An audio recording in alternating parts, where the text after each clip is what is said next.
All right, hello. Oh, all right, hello everyone. Welcome to my show. I'm Dr. Andrew Kaufman, and this channel is called Medicamentum Authentica.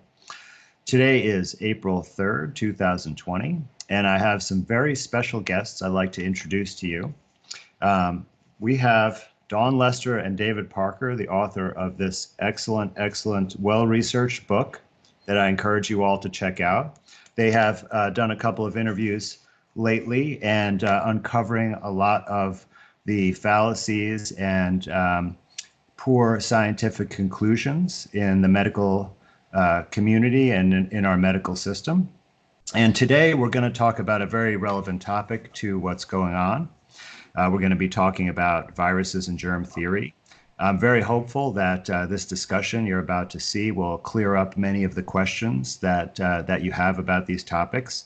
I have been inundated with emails and messages with all kinds of questions about this, and I think this is going to be as close to a possible definitive response. And I encourage everyone out there to read further and do your own research and decide for yourself what you think about this issue. So, welcome, David and Dawn. Thank you very much, Andy, for having us on your show. We're looking forward to this as well. Yes, definitely. So, what I was going to do, unless you have any objections, is for your listeners who obviously don't know us, is to just give a very brief reason as to why we wrote the book in the first place. And this came around really because of years ago personal experiences within certainly my family. I have spoken about this before with various close family members and close friends who were diagnosed with various cancers.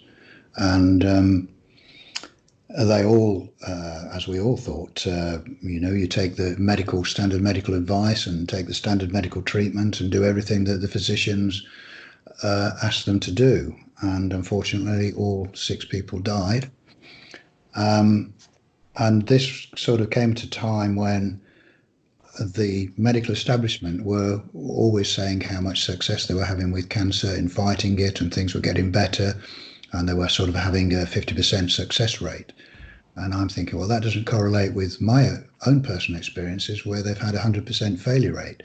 So that was probably the first big hit, because it's quite emotional too, as to that there's something wrong with the medical establishment's treatment, and also in what we're being told by the government and the medical establishment. It didn't correlate. Right. So Well, David, if I may interrupt for a second, that's a really excellent point. And earlier in my career, I was a physician assistant, and I worked in a Department of Hematology and Oncology for 2 years, and I took care of patients with all kinds of cancers, focusing on cancers of the blood system. And I share the same exact experience. There was almost no one who survived. Sure. And the little other interesting point of this was another relative who was an elderly lady who was also diagnosed with cancer. And but she flatly refused to, as she put it, be messed about by the medical establishment. She Good was for her. quite a strong-minded Exactly. elderly lady, and she refused anything at all. And she said, "I'll just get on with it, and what happens, happens." And over a period of a year or two, because they still monitored her to see how she was getting on, and I guess after about 2 years, they were able to say that, so your cancer's actually completely disappeared.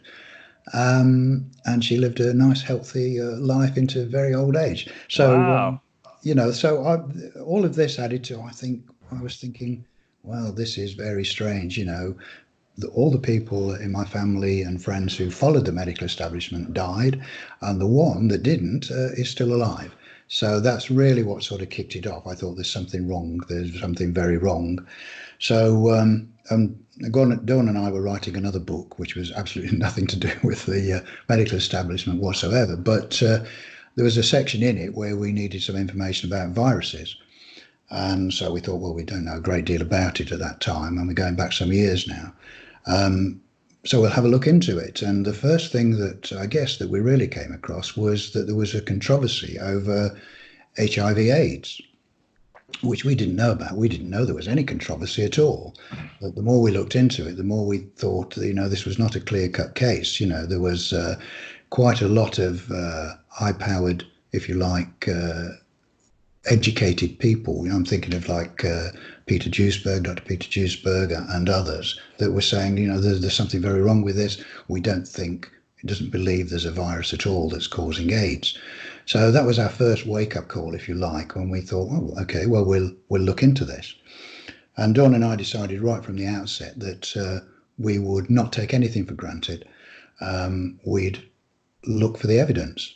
We wouldn't take anything that anyone said in authority unless we could find the evidence to support it. So that was really what kicked off the present book, which was we thought, well, we'll ask the most basic question of all, which is, well, what really makes you ill? Hence the title of the book. And we continued our research on that to look, not to just, if you like, attack the medical establishment. That wasn't in our minds at all, because we knew doctors and nurses, some family members, and we knew that they were always trying to do their best. They were following the rules, they were following the guidelines, they were following their education.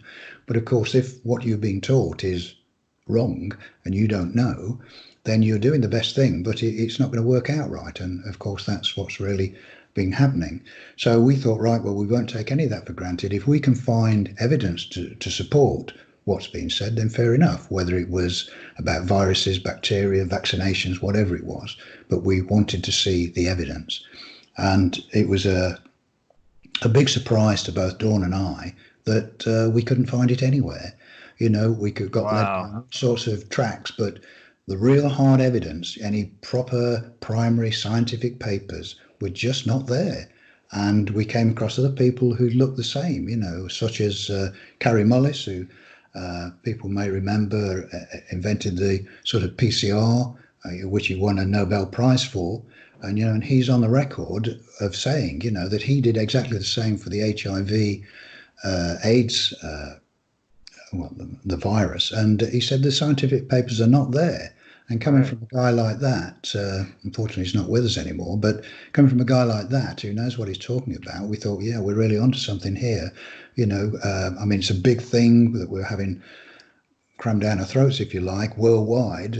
When it first came up in the 80s that, it was going to be such a pandemic, word we've heard a lot of just lately, millions are going to die sweeping across the world and we're all doomed, type of thing. Yeah, well, David, if I may interject something. So actually, Carrie Mullis was the first person I heard and talk about the questionable origin and scientific evidence for HIV as well. And it just occurred by accident. I was looking at a totally different issue that Carrie Mullis also was talking about, and it was quite surprising to me at the time. And of course, I immediately did some further investigation. But going back to my medical training to help echo what you were saying before, I think there are two significant things about how they train doctors, at least in the United States. And one thing is that they have told us as medical students, and right from day one, that 50% of what they were going to teach us about medicine is going to turn out to be false in 5 years. And, that's a pretty bold statement. And I think people interpreted it as meaning that there's going to be better and better treatments and it's going to improve. But that's not really what they meant. And I think, you can look at John Ioannidis' article in PLOS One talking about how most published research findings are false. And I think that's really what they were talking about. But when they taught us about different diseases, including, infectious disease and many others, they told us what caused the disease, but they never presented the evidence of how that was discovered. They just said basically that it was a fact, and all of the other knowledge that we were taught was built on those fundamental principles that we never investigated the scientific basis for. So the fact that you were able to look at this problem and say, you know what? Is there really this primary scientific evidence to show that these are the causes of illness is such a brilliant way to approach it, because if if there isn't, then it would crumble down the whole body of knowledge, because if it's built upon a false foundation, it cannot stay erect. Exactly, exactly. And this is what we found. And the more we looked, and we tested our hypothesis. We thought, well, the more we look, the less we're finding any evidence to support what the medical establishment say. So we looked at various diseases. We took some of the biggies to start with, and looked for the evidence for either bacterial or viral causes. Couldn't find any. I mean, we can talk about this in more detail. We do, of course, I might add, explain it in our book in detail. That's why it's nearly 800 pages. Right. Well, could you give an example of an illness that our audience would be familiar with in the infectious space that was really surprising what you learned about it? Well, one possibly is, and again, I don't know if it's being compared to now, but the what's called Spanish flu, 1918 flu. Everyone says, oh, it's caused by a virus, and it was one of the most deadly, and there's millions of people died. And I mean, that's one of the puzzles when you look at it, that some of the figures say, oh, 10 million, 20 million, some say 100 Right. million. But then when we started looking, we found some writings of people sort of contemporary or sort of soon after. We found some writings where, I mean, at the time they thought, first of all, it was bacterial. Then they couldn't find bacteria, so then they thought it was viral, or they said it was viral. But everyone says, oh, it was influenza. But the Right. more we Well, go on. Dawn, there's a parallel to the COVID-19, because when the first people were sick in Wuhan, China, they first thought it was a bacterial illness and treated them with antibiotics. And then Yes. when they did not recover, then they made the leap that it must be a virus. So it's like the same exact paradigm as was 100 years ago. Yeah. Yes, and they, again, it was a worldwide phenomenon. Millions of people died, although. But one of the things, of course, that is conveniently left out of the discussion is the fact that that was at the tail end of a pretty horrendous, 4-year. I know it wasn't 4 years for the Americans, but it was the end of a 4-year war. But also when people say, oh, 1918 flu, we discovered that there were there were health problems that started earlier and it carried on later. So it wasn't just that 1 year. But when we sort of digging into various reports, all kinds of documentation of the time or soon afterwards, finding that there were multiple illnesses, there were various different people were affected, or different areas of the world were affected differently. So one of the writings was from I don't know if you're familiar with Eleanor McBean, The Poison Needle. Yes.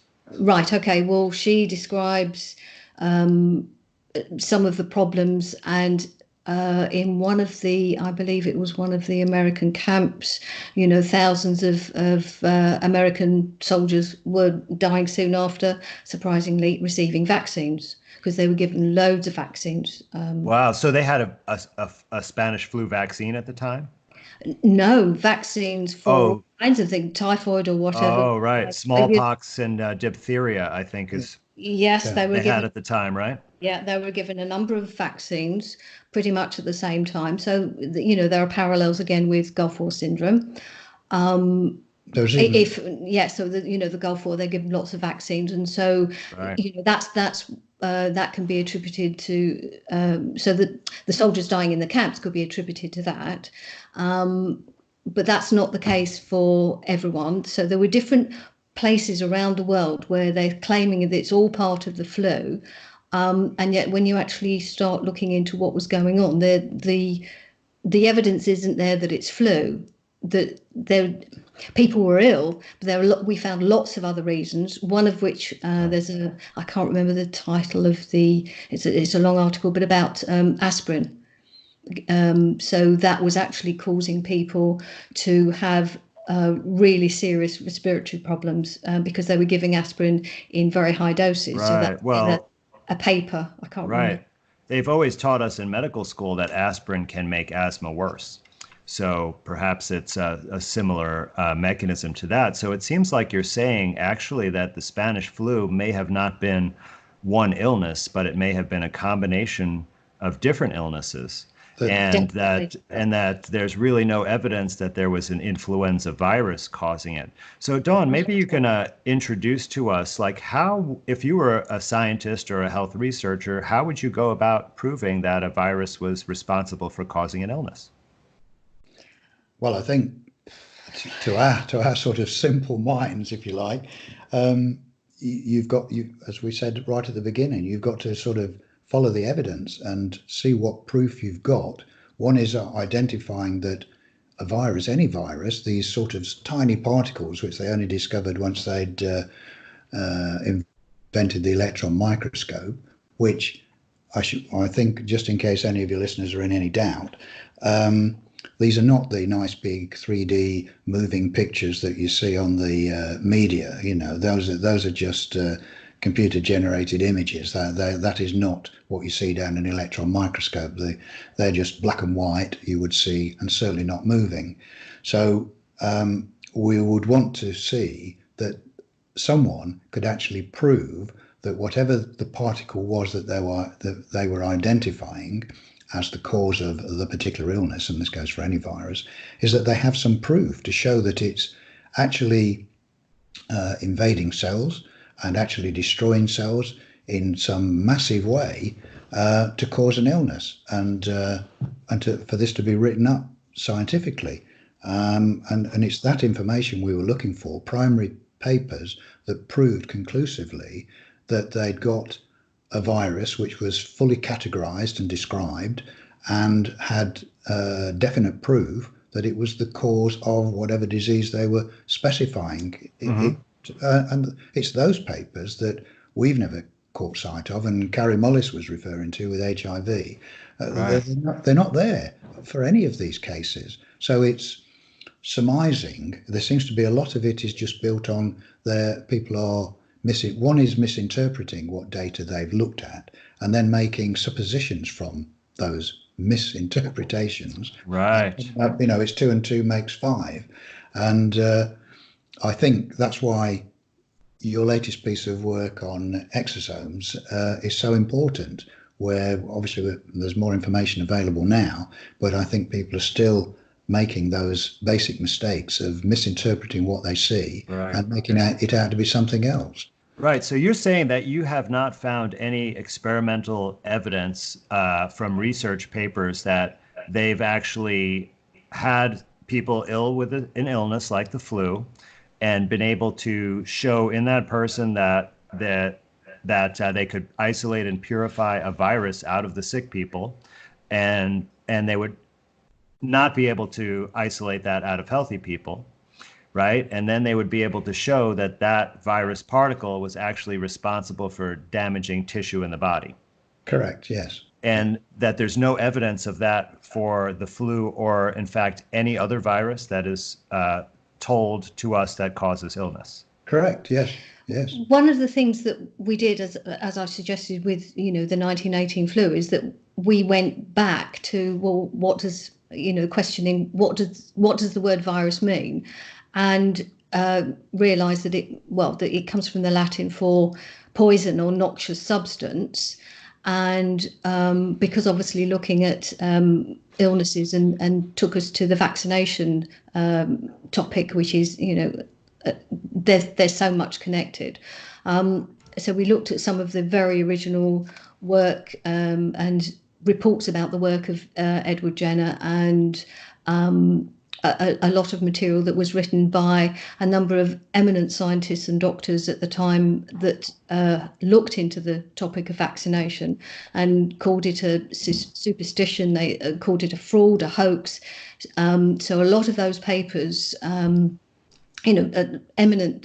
physicians. There was Dr. Charles Crichton, who at one point was asked to write the vaccination article, I think, for the Encyclopedia Britannica of 1890 something, I think.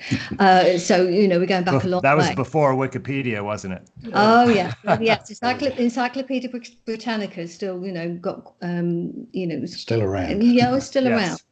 Yes. Obviously not used as much as Wikipedia, but at the time he was very much pro-vaccines.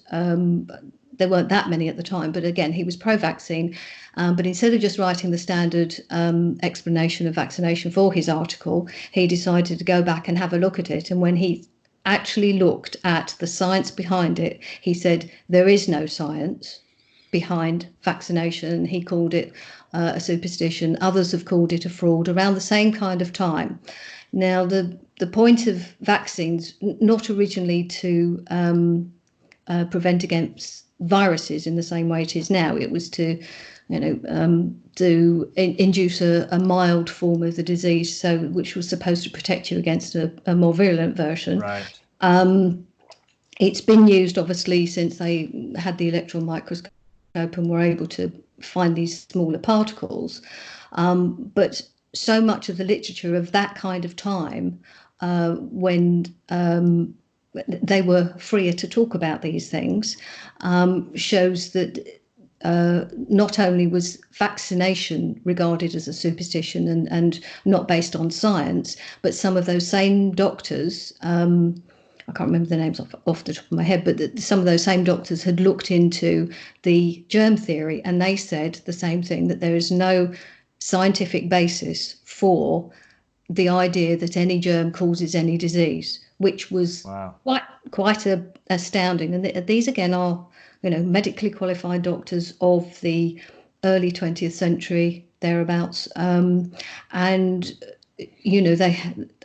they were pretty much, they have been pretty much kind of put to one side. It takes some digging to find this kind of information. And you say, how did we look? Well, we've spent a very long time preparing preparing the material. So it's I can't tell you how many hours, hundreds of hours we've spent. Really, reading all these kind of documents. And if in the early 20th century there's no scientific basis for the idea that for the germ theory, and no germs have been shown to be the causes of any disease, if that was the case in the early 20th century, it's still the case now, because nothing's changed. So this is really incredible stuff. And something occurred to me while you were talking, because there are very small particles that you can see in the electron microscope, right, that have been labeled as a virus.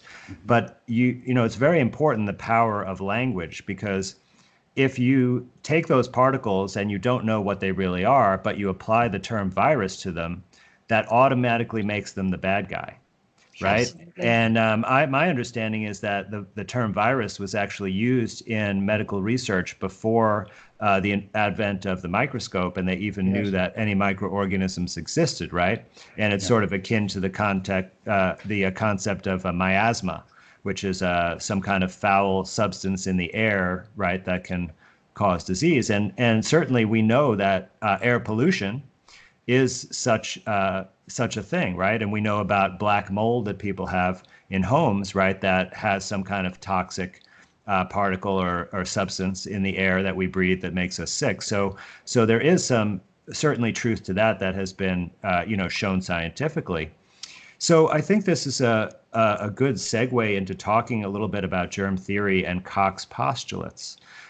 So let me ask you, what was the actual evidence that supported the initial idea of the germ theory? Well, I think, we're going back now probably about 150 years, something like that. Well, it does actually go back further, but most people think of it in terms of originating with Louis Pasteur, who I'm sure most people have heard of. Right. But Louis Pasteur, all of his ideas were stolen from someone else, weren't they?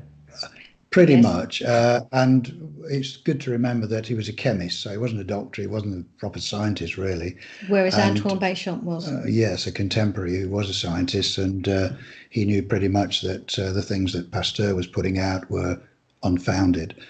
But like in all these things, people latch onto it who see that there's a way to make some money, and that's exactly what happened. But that's a bit more of a longer story. But suffice it to say, at the time when people were looking as to what could be possibly making people ill, and they were able, with their optical microscopes, to examine the blood.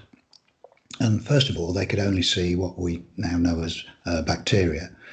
And it was while they were looking at bacteria that they made the first fundamental mistake, really, because they would see in the blood bacteria clustered around probably dead or dying cells, and made the basic mistake of the bacteria were the cause of the dead and dying cells, rather than realizing that they're actually part of the body's cleanup system. And so we often liken it to people seeing firemen around a burning house and then blaming the firemen for the fire. Wow. So the firemen are like the bacteria in this example, right? Yeah, if you misinterpret what you're seeing, which is what has been done, certainly with bacteria. And so they got labelled the bad guys because it was misunderstood what they were doing. But cutting a very long story short, that was the first basic mistake. But then they realised they couldn't attribute everything to bacteria at the time, so they guessed that there must be something else, but they couldn't see it. And it wasn't until about the 1930s, when the electron microscope was invented, that they could then see smaller particles in the blood, which then got the misnomer, rather than the word virus meaning a toxic substance. Right. The particles got called viruses, and they were labelled the bad guys ever since. And obviously the pharmaceutical companies have found these very useful things Right. Invent new ones and blame them on just about everything you can think of. David, when early on, when they realized that not all diseases had bacteria associated with that under the microscope, they were routinely using medicines made of mercury and arsenic in that era. And we now know that those are extremely toxic substances, especially to the central nervous system, but actually to all of our body systems. Did they ever consider that some of the illness may be actually caused by their own medications? Well, they don't seem to have done, because, in those days, obviously, for many years, things like syphilis was prevalent in certain quarters. Hundreds of years. And, the doctors of the time were treating syphilis with sort of mercury potions and ointments, which you think, now we may laugh at it and think, well, crikey, that's a recipe for disaster. But this was the medical establishment. They thought that was quite a useful thing to do. So, yes, in many instances, and we may move on to it, the treatment is worse than the disease that they were supposed to be treating.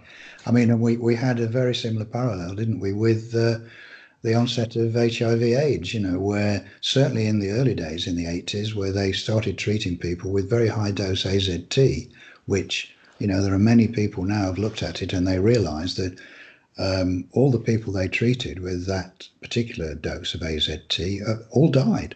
And we've come across some doctors, some German doctors, that admit that it was the AZT that killed them, and Right. So that's been happening a lot. And I often like to quote Napoleon, people might not, where he said to his physician that one day it will be discovered that you physicians are responsible for more deaths than all us generals put together. And I think that's a very interesting quote. There is another, there are actually quite a lot of parallels between syphilis and HIV with the tests.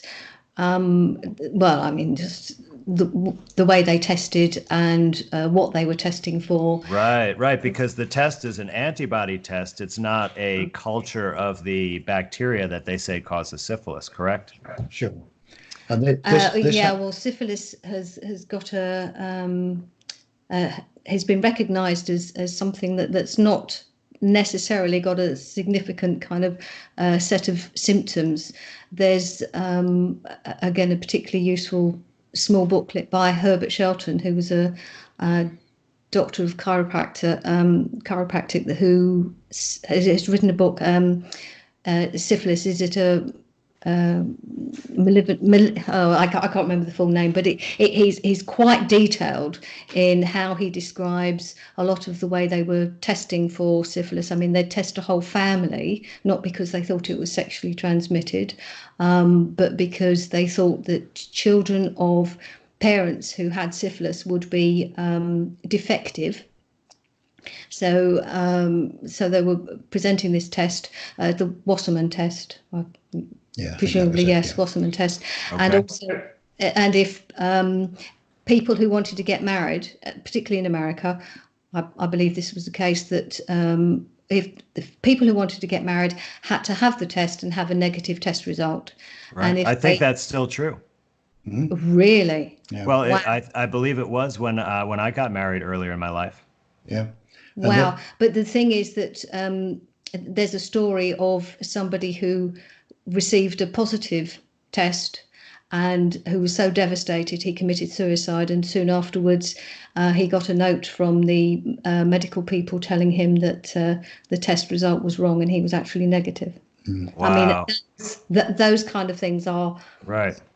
heartbreaking, and you think, no, that's a huge mistake to make. And there's, as we all know, who've looked into it, there's some direct comparisons with that and the HIV test, which has been shown by many people to be totally unsatisfactory and totally reliable. But of course, getting a positive test can devastate people's lives forever once they're tested HIV positive. But it's based on no sound science whatsoever. Right. Well, so I think that's a really important point to drive home, that these interactions with the healthcare system can have a really profound effect on people's lives. And, the HIV test is particularly problematic because there are over 50 conditions that can give you a positive result. And some of these are extremely common, like receiving a hepatitis B vaccination, being pregnant after the first time, right, for subsequent pregnancies. And so these, almost everybody has these experiences and then could end up having a positive HIV test, which can change the rest of your life. Sure. Right. Yeah.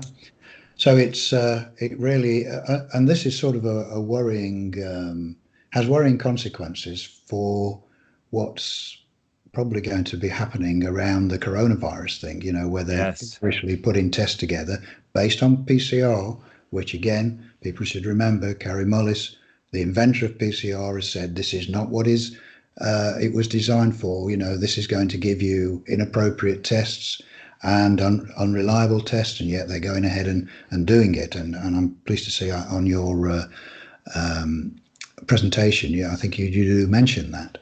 And you can see what's going to happen. People are going to line up for their tests and they're going to be told, oh yes, you're positive or whatever, and then they're going to, all sorts of dire consequences are going to come out of that, not least of which might be this new vaccination that they're feverishly trying to put together, which we may not get time today, but vaccinations are a whole subject on their own, and just what's in them and what their benefits are, which are none, as we found.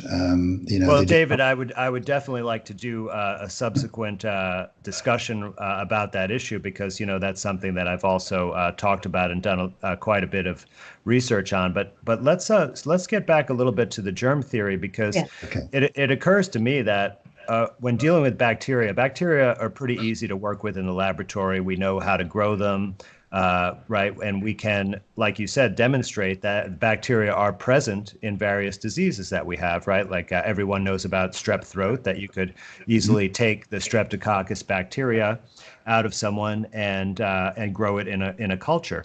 So wouldn't it be a pretty easy experiment to do, to just take that bacteria that we think causes a disease and put it in a healthy person's body, and they would get the same disease, right? Well, this, of course, has been tried, because this is sort of Koch's postulate. His first postulate really says that anyone with a certain named disease should always exhibit the agent, the germ that's causing it. But there's many instances where, and that's a sound thing, that's a sound thing to do. But there are many instances where that doesn't occur. So someone can have the disease prescribed by the medical establishment, and the germ that is supposed to cause it is not present in their body. So you realise straight away there's something wrong, and the converse of that, So You mean that the germ is in their body, but they're not sick? yes, you can have that, and that they're sick and they don't have the germ in their body. So it makes a nonsense of the whole thing, really. But this is, of course, another one of the flaws that we found within the lack of science, if you like, and the teachings of the medical establishment. Right. Well, What the I've example, 1 second, Dawn, the example about strep throat that I mentioned, Yeah. I never questioned that initially, but in recent years, when people are starting to wake up and recognize about the microbiome, that we have healthy bacteria and they're actually crucial for our body to function and for us to survive. Well, one of those normal bacteria is Streptococcus. Yeah. So how could it be a normal bacteria and then also cause disease occasionally? Yes. exactly. Go on. Sorry, this is one of many anomalies that we came across where stuff that's in your body all the time, and sometimes it's okay and sometimes it's not, which is a nonsense, and it goes quite against Koch's postulates, which are supposed to be some of the sort of bywords of the medical establishment. And yes, there's all sorts of things that like that, and all sorts of examples which we do put in the book so that people can see for themselves the inconsistencies, contradictions, and plain nonsense that. Well, and this is why we came to the conclusion that medicine, as practiced in Western medicine, is not a science. It's more a dogma, more a belief system. It's not based on sound science. That's not, of course, what you're told. We're all told that it is a science, but when you look into it, and believe me, this was a shock to us, because we always grew up thinking it was a science, but it's not. And I'm just trying to think of the doctor's name, the medical heretic. Robert Mendelssohn. Dr. Robert Mendelssohn. If I can, he wrote quite an interesting book as a practicing doctor with a large profession, and he said it's more akin to a religion than it is a science, and that's wow. Coming from a doctor. Yeah, that quite is. What did you want to add, Dawn? No, if we can go back to when you were saying about the strep throat, you said if you put the bacterium into a healthy person, the thing that needs to be done first is to actually test the healthy person if they have that particular bacterium present in the first place before you put the bacterium into their body. So just because you find it after you've got, not you, but after it's been theoretically put into the person, they might already have that. I mean, the Staphylococcus as well is another one that is found commonly on the skin, various parts of the body in healthy people, and yet it's supposed to be part of one of these superbugs, the MRSA. And again, how can something that is found in healthy people be something that causes disease? Because by definition, if it causes disease, it must cause disease in every case. Koch's first postulate. So if it doesn't cause disease, if it can be present without causing disease, it cannot be the cause of disease. And so we work with logic, and we think that's common sense, that's logic. How can it be twisted? Oh, well, sometimes it might. And so when we find these anomalies and think, well, sometimes it might cause disease, and in certain circumstances it might cause disease. But what are the circumstances? And we kept looking and reading. What are the circumstances? They don't explain it, right? Or they don't. It's just not there. It sounds like a very convenient justification, doesn't it? Sure. Oh, it works, because it certainly works to blame viruses and bacteria, because the real causes, the things that really cause illness, are things that are normal to everyday life. And of course, that makes lots of money for all these different industries, which we all may go into at another time. But again, it's convenient to. Right. Well, I'm just thinking you could say, okay, so let's say that there's a thunderstorm, right? And some people get the symptoms of an illness occurring the same day as the thunderstorm. Well, you could say that the thunderstorm caused the illness, couldn't you? Yeah. Right? And then if you said, well, what about all the people who didn't get sick from the thunderstorm? Well, you'd say, oh, well, because it only makes you sick some of the time. There are other factors involved, right? Or that they have natural immunity, which is another favourite thing they come up with. But yes, they're great at coming up with excuses, but again, Not explanations. unsubstantiated. And this is what we were looking for all the time. Well, we believe, well, if you can make a statement, but that's your theory. But if you're proposing the theory, then it's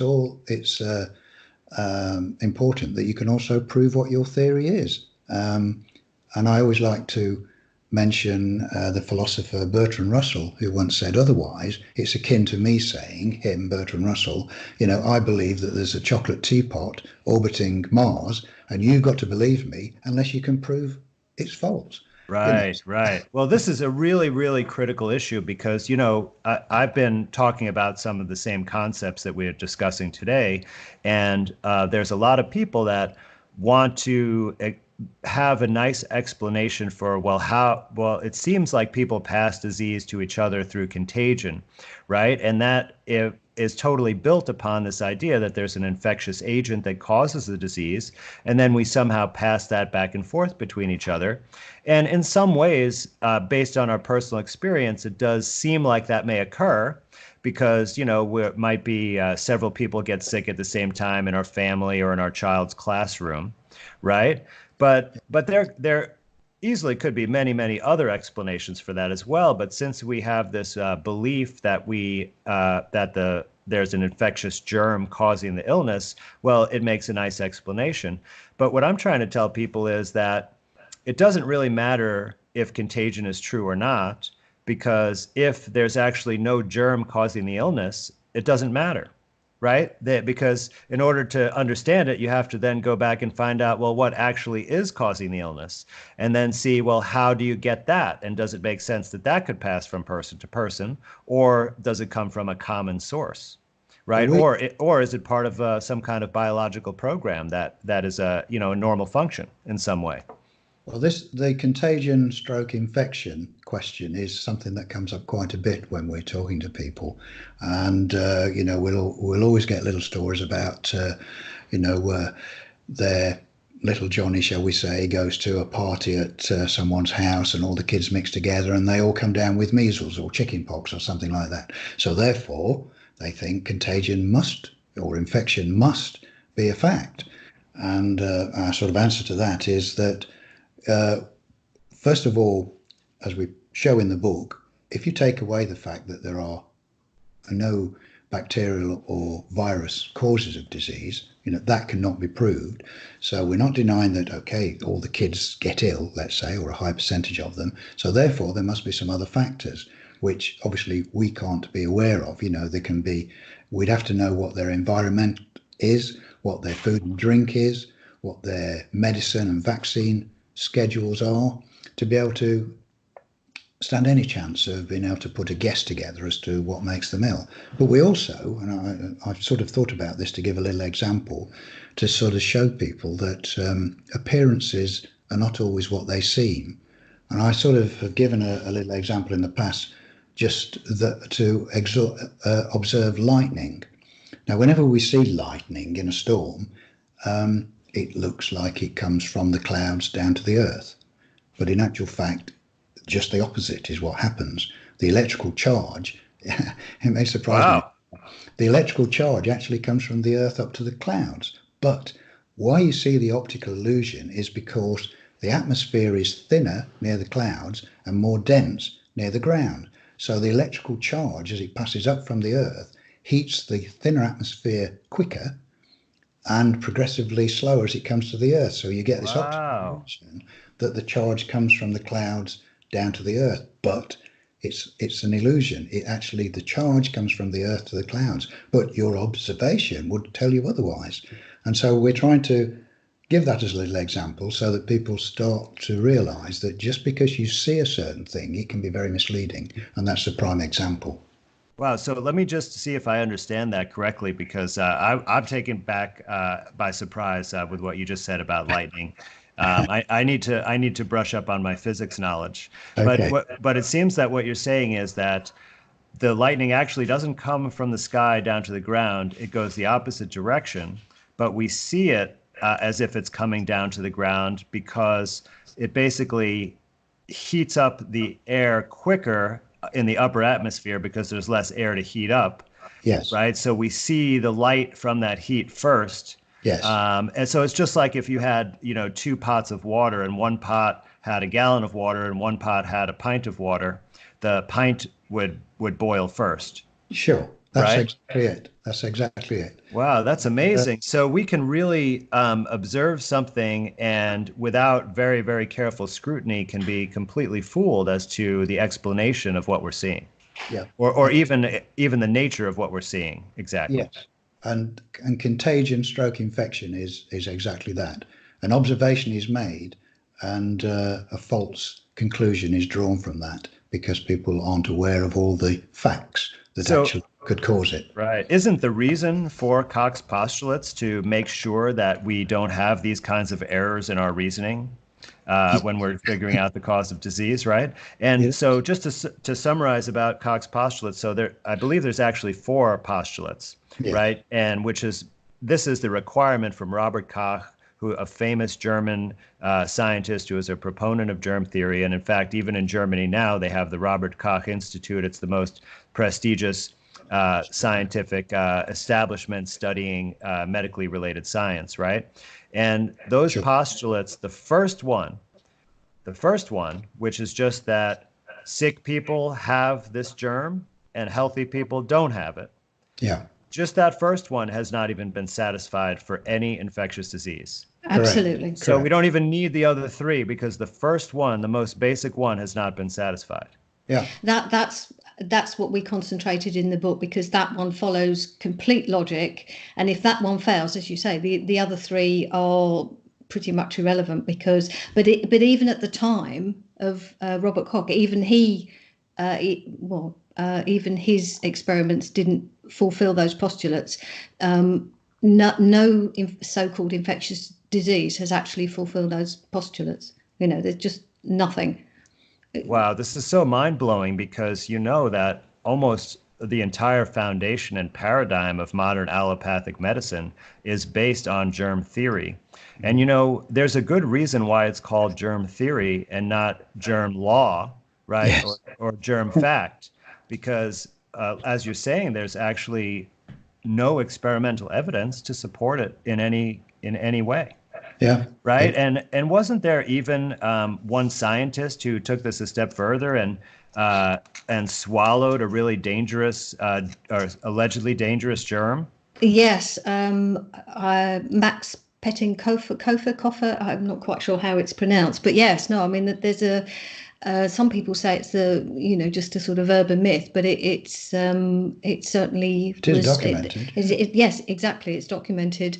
In fact, in a couple of occasions in his class, in front of his students, he swallowed a beaker of so-called cholera bacteria. Yeah, and absolutely didn't suffer. So yes, but since. As I said, since those times, but I mean, more and more investigations of the nature of bacteria and what they actually do. There are at least as many bacteria in the body as cells, or approximately. Oh, it's been approximated that about the same kind of number, which is Really? I thought there were 10 Yes. 10 times as many. Yes, I've seen variations, but there are certainly a similar number. So, which are tens of trillions of, so plenty of bacteria. And it's even admitted that only a few of them are potentially dangerous. But part of the role of the rest of them, apparently, is to protect the body from these dangerous ones. So if they're supposed, I don't think we necessarily accept that, though. No, we don't accept that. But again, it's the whole idea that the bad bacteria are just there's just a few of them. There are only a few of them that are bad, and the rest of them are good. So why don't the good ones outnumber? Well, that they outnumber them, but why don't they overwhelm them? But again, it's completely misunderstanding the role of bacteria, or the functions in the body. I mean, they have extremely beneficial functions, and one of them is that they're saprotrophic, that they're part of the decomposition of dead and dying material from the body. So they are not just in the gut, but everywhere. So you'll find them everywhere. They are essential for the cleanup process. Well, getting life rid of on Earth. They're essential for life on Earth. Right. Life wouldn't exist without them. And certainly the human body, life, the living organism of the body. Right. We need them. And a lot of the various chemicals and toxins that we're exposed to in modern life actually are deadly for those bacteria, aren't they? Like glyphosate is a great example of this, because bacteria are closely related to plants in much of their chemistry. And the chemical pathway that glyphosate, which is Roundup, works on, is actually conserved. So it's the same pathway in bacteria and plants. So when you eat foods that have been doused with glyphosate, and it, by the way, it penetrates into the flesh of the fruits and vegetables. It's not something that you can just wash off and completely get rid of. So you're basically killing the bacteria in your gut and perhaps elsewhere in your body by that, right? And this disrupts our normal physiologic functioning, doesn't it?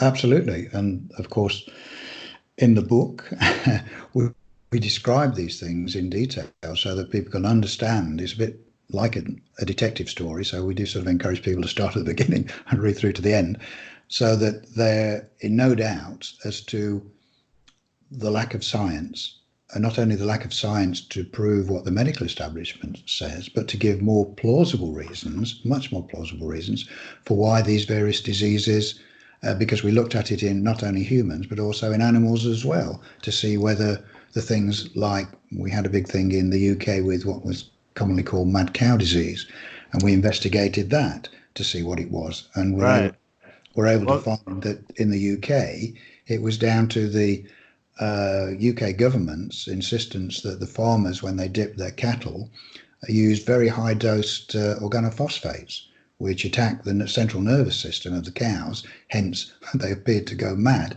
and die. Because the wash was put on their neck, so obviously it seeped into their brains. Wow, this is incredible. This is particularly important for my clinical work, because I often actually recommend that people eat cow brain as a nutritional supplement to help them repair nervous tissue that may be damaged. And actually, it's quite effective. But it's hard to acquire because there are regulations based upon this myth of mad cow disease. So for example, a friend of mine that wanted to try this, he went to a butcher and asked about it, and the butcher kind of said, "This isn't for eating, right?" And he said, "No, I'm doing an anatomy experiment." and that was the only way that he would actually sell it to him. Well, of course, as I say, there is a danger there, because I know it was particularly prevalent in the UK because of these crazy laws that the government put out, where it was high dose, which didn't appear to happen in any other countries. And that's why it was more prevalent in the UK than it was anywhere else. And this is what we wanted to get to the bottom of, and then we found out why. But of course, because it goes into the central nervous system of the cow, sends them crazy and kills them, there were instances, so-called instances of it happening to people to a lesser extent. Well, obviously people eating that infected meat, poisoned meat, let's give it its correct term, poisoned meat, could ingest some of those organophosphates, which are very toxic, and could then exhibit similar things, certainly become ill. So you have to, for anyone who is going to eat their meat, or certainly cow's brains, would need to be very careful, I would think, to see what the source was, and whether those animals had been treated with organophosphates. Absolutely. I mean, effectively, it was supposed to be for something fairly innocuous. It was, I think it was warble fly, which damages the hides of the cows and makes it less valuable, and it's sold for leather. I see. So it's an economic reason. It's not a disease that was Yeah. causing any real problems to the cows, Correct. right?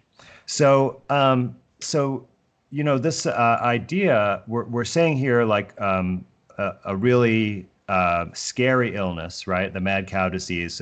People were definitely frightened about that when there were major headlines. And you're saying it's actually not caused by any type of infectious agent, but it's caused by a toxic substance. Sure. So have you found evidence of other diseases that we were told were infectious that were actually caused by a toxic substance? Well, we all of them. Yeah. We found the toxic contributory factors for most diseases. We could see that various toxins at different times were involved. But the idea that there's only one cause for one disease is another paradigm that needs to be broken, because it just doesn't fit. There will always be a multiple combination of factors that contribute to different people's illnesses, and for almost every single person will have a different combination, will be exposed to a different combination. And that's why, as David said before, you have to look at each individual person's intake, nutritional intake, exposures environmentally, air pollution, things indoors, electromagnetic fields. We boiled it down to four, as we explain all these things in the book. Yeah. I mean, it's very difficult in a relatively short space of time to sort of explain what took us years to put together and write about in 800 pages, and that's leaving lots out. But we do explain it in more detail in the book, and we do explain what we found the causes of illness to be, and of course then you know what to avoid. But I was just going to give what I found interesting, because we looked into dentistry as well. And there's some very interesting things come out of dentistry, and I can't remember the guy's name, but maybe another time, because he did write a book about it. Not Weston A. Price. No. But he'd done Hal Huggins. That's it. Say that again. Hal Huggins. And yeah. Thomas Levy. An American dentist, with a large practice. And he'd been doing some experimentation. And this particular case that he talked about was a young girl who he was working on, but had been diagnosed with leukemia.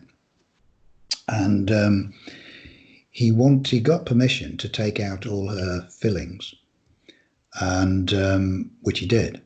And within a very short space of time, her leukemia had gone. And then he got permission to put her fillings back, which he did, and the leukemia came back. And that was quite an interesting, and that's a documented. Wow. Well, I hope he took them out the second time. Yes. but the interesting thing was that when the leukemia went away, the doctor that who was treating her had said, "Oh no, it's nothing to do with the fillings." And that's and yet, how how. And that's how do we treat leukemia today? We basically give people poison, and actually the chemotherapy for leukemia is among the most aggressive, most cytotoxic chemotherapy that exists. Wow. Right, because they're trying to the strategy is to come as close as possible to completely obliterating the bone marrow, which is where all of our blood cells are made, and just to leave a few healthy stem cells, hopefully, that can regrow the blood. And I've not seen that strategy be successful in one individual in my personal experience when I used to do that kind of work. But I think another great example to bring up, and this example shows an illness that's thought to be infectious, caused by not just one toxin, but over time there was a shift in the poison that caused the disease. And what I'm talking about is related to the gypsy moth, which was an invasive species brought over from Europe to the United States. And it was kind of devastating because it would completely clear all the foliage off of a common type of tree in the forest. I can't remember which tree, but essentially, and then it would also damage all of the crops in the farm. On the farm, so it was affecting the food supply. So there was like a panic. What are we going to do about this invasive gypsy moth because it had no natural predators? And someone came up with this idea of using lead arsenate, right, which has both arsenic and lead. And I think everybody knows now that those are very poisonous metals, right? And we all think of arsenic as something that can be used to poison someone like in a homicide, right? Because there's literature about that, right? Arsenic and old lace. So we're very familiar with this. But at that time, people were mixing up solutions of this, in their backyard with the hose. They were not using any protective equipment, and they're basically spraying it to cover every tree, everything in their garden, right? All of the summer fruits. So they started spraying every year, in the spring, right?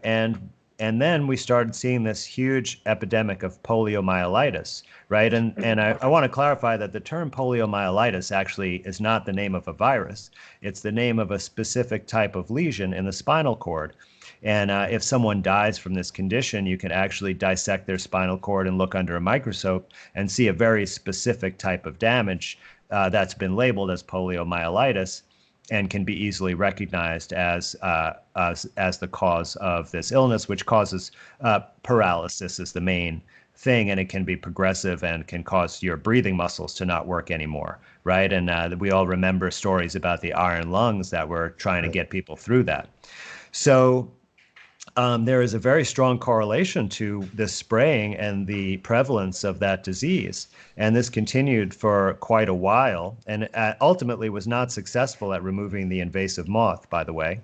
But at some point, they realized that it was either not successful or that it was causing some kind of damage. And a new chemical had been invented called DDT. Yep. And so they switched from lead arsenate to DDT, and then the cases of poliomyelitis continued, but actually there was a slight change in the clinical pattern of how people were sick, right? Yeah. So you have all this evidence of the timing of it, and then polio was a season. It was like only in the summer were kids getting paralyzed, right? And of course, kids are more vulnerable to poisons because they have less body mass to spread it around in.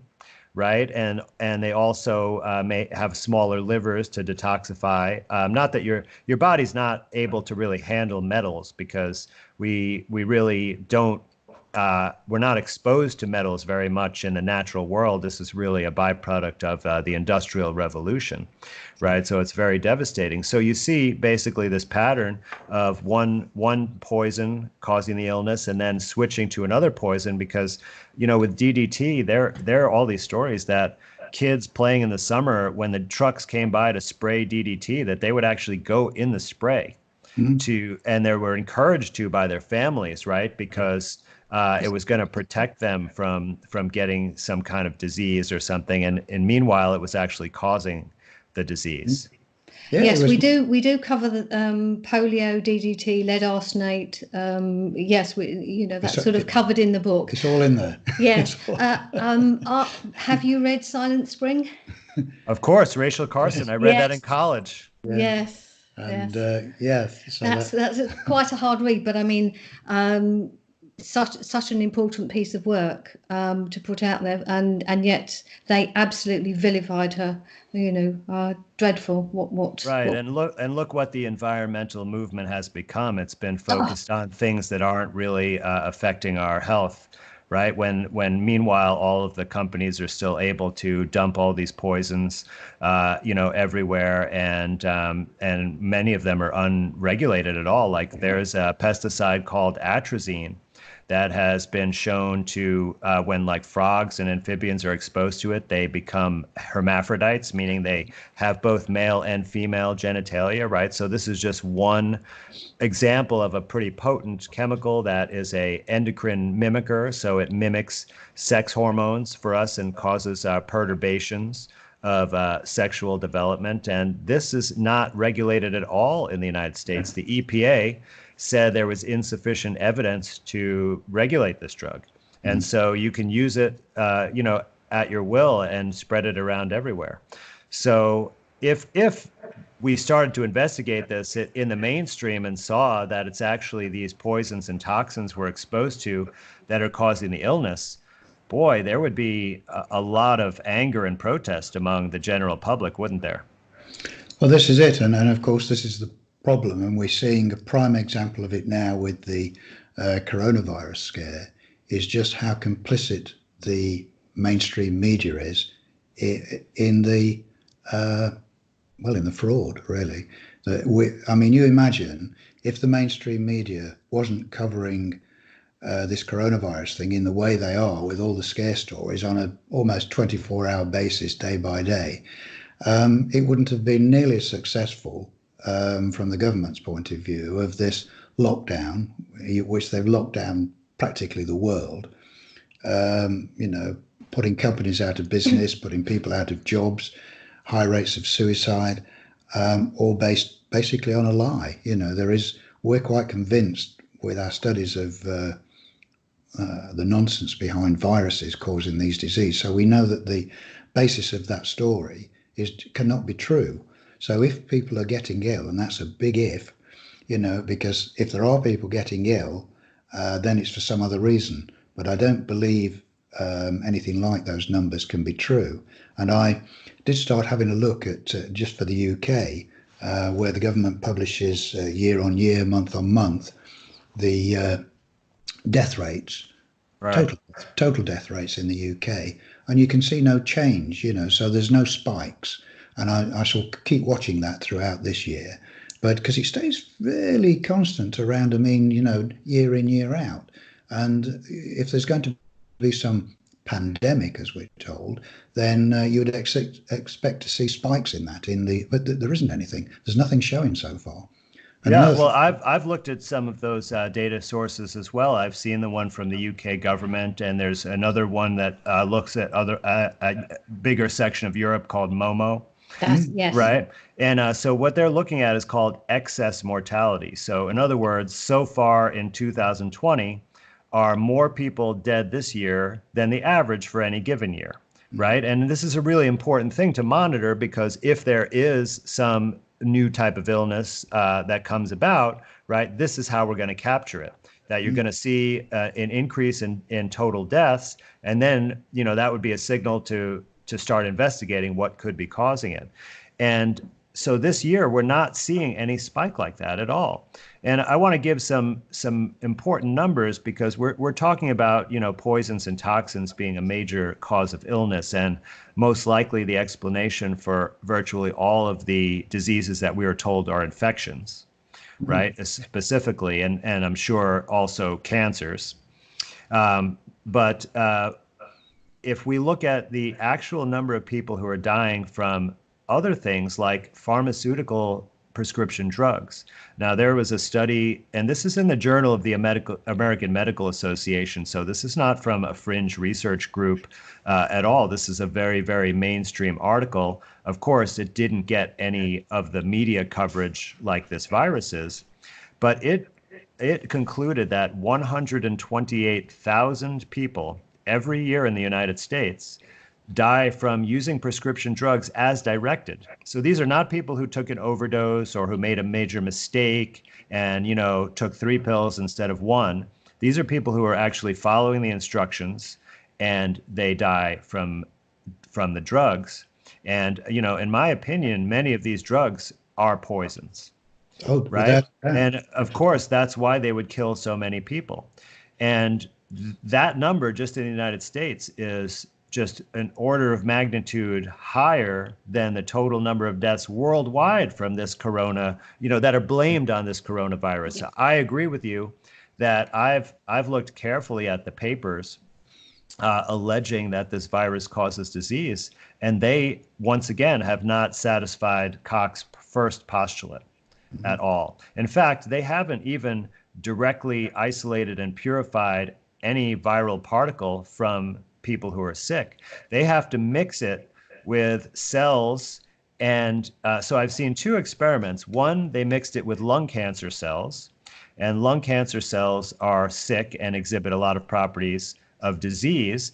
And so how do you know the particles don't come from the lung cancer cells? Yeah. And then the other experiment used what's called vero cells, which are derived from the monkey kidneys. And so those would be healthy cells, but what did they do? They added multiple antibiotics to it, which are toxic to those cells, right? So basically you're creating toxic cells, and then who knows what the toxic cells put out. What I think is actually that they put out exosomes, which are our body's own way of protecting against a toxic exposure, that we put out these little sacs of fluid that contain some genetic material. And they've been demonstrated actually to be able to gobble up poisons and toxins. And they also signal other parts of our body to be on the lookout, or to send out the disposal team, or perhaps even to send out bacteria to clean it up, right? And Yep. so every experiment that I've seen where they claim to have isolated the virus, they've basically put it in a culture medium which is specifically designed to put out these exosomes. And the exosomes, and if you look at the electron microscope, right, like I've showed in my presentation, they are virtually identical in appearance. Sure. Right? So, but the thing is, if there are actually any deaths from any new illness, no one is looking into investigating what the cause of that could be, because they've said that it's the virus based on this very, very weak scientific data. Yeah. Yes, they won't be doing toxicological tests.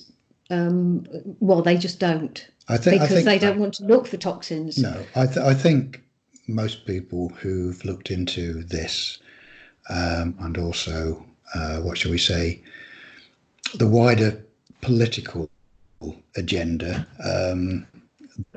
without wanting to sound like a conspiracy theorist, I think if people look into what's been going on for a long time now, many decades, they'll realise there has to be some other agenda behind this, because no way could the governments of the world, and this is in the UK, everywhere, have been able to bring in these so-called emergency measures with very draconian and restrictive laws, which they've done, of locking people down in their homes and sort of arresting people if they appear to have gone out to see their children who live in another house on ridiculous pretenses. They wouldn't have been able to bring these things in without something, what they've done, where they've said, oh, we're only doing it to protect everyone because there's this deadly disease around. They would never have got away with it. So it's a perfect vehicle for them, right, to do what they've done. And I think the more we look into this and the more the truth comes out, they'll see what's really behind this so-called pandemic. And I do say so-called. I think the only pandemic there is in misrepresentation and bad testing. Right, absolutely.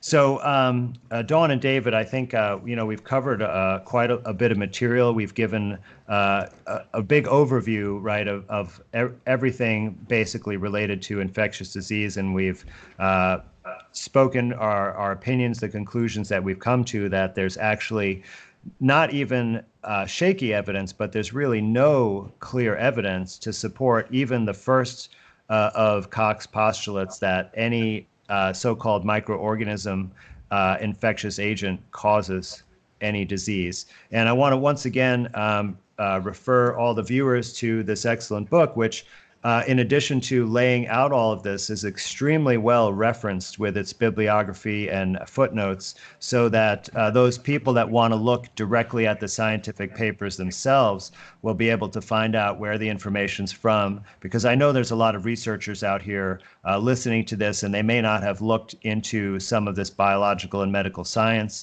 and this is a new area. So it's really such a great thing that you've indexed this so well that they can find the sources in the material. So do you have any final remarks? And also please take the opportunity to tell the listeners where they can find you. Okay, well, we have a website, newly formed website, but there is an email address on it. So if people want to, it's nice and easy, because it's just whatreallymakesyouill.com. So and they can find us on there, and there's an email address that they can write to if they want to ask us some questions. But I hasten to add, it's not a medical service. We would we don't want people to write to us and say, well, I've got this pain in my leg. No, I jest. But we hope that people will read the book, and then if there's something they don't understand, to contact us about that. They can get the book from any Amazon site, and they can buy it in either the paperback version, which you showed there, or they can get an ebook. Can people buy the book directly from your website? No. We deliberately steer clear of that and let Amazon take the stress of sort of orders and deliveries. That's down to them. They are quite good at it. Although we've had a few people not complaining about us, but complaining about Amazon, because under this present manufactured crisis, they're saying, well, we have to give priorities to other things. So people are getting slightly longer delays in the delivery of their books. Right. Well, you could see why they might not want people to be reading your book right now. Exactly. Especially, right? Because it's going to definitely lead to question the official narrative. Yeah. Let me tell people out there that if you are looking for some help with your own medical problems, I do have a consultation service, and please, I encourage you to reach out to me. The contact information will be in the show notes, along with the name of Dawn and David's website, where you can find them, and I'll have a link to their book as well. So I want to thank everyone for tuning in. As always, please click the like button below, and please come back for more shows. We've got some additional exciting shows coming up on Medicamentum Authentica. Thank you. Thank you.